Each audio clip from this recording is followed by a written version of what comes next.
পূর্ব নির্ধারিত আয়োজনে অংশ নিতে সিলেটে বিএনপি মহাসচিব সহ দলটির বেশ কয়েকজন কেন্দ্রীয় নেতা সোমবার সকালে সেখানে পৌঁছে শুরুতেই হযরত শাহজালাল রহমতুল্লাহ আলাইহির মাজার জিয়ারত করেন তারা। পরে সাংবাদিকদের সঙ্গে কথা বলেন মির্জা ফখরুল ইসলাম আলমগীর। বলেন, ফেব্রুয়ারিতে অন্তর্বর্তী সরকার নির্বাচনের আয়োজন করবে বলে আশাবাদী তার দল। ফেব্রুয়ারিতে নির্বাচনের একটা মোটামুটি আলোচনা হয়েছে।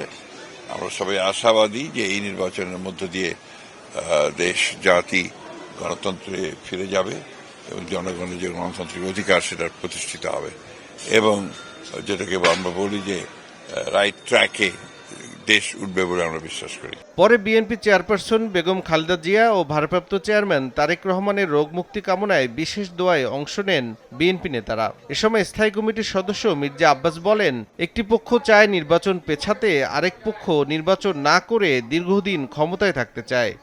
এক শ্রেণীর লোক আছে ক্ষমতার গদিতে বসে নির্বাচনকে কিভাবে পিছানো যায় কিংবা নির্বাচন না দিয়ে কিভাবে অনেকদিন ক্ষমতা টিকে থাকা যায় সেই চেষ্টা তারা করছে।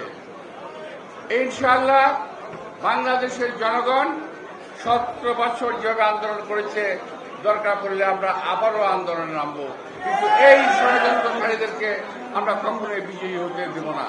পিআর পদ্ধতিতে জাতীয় নির্বাচনের দাবির বিষয়ে সমালোচনা করেন বিএনপি নেতারা। সময় সংবাদ, সিলেট।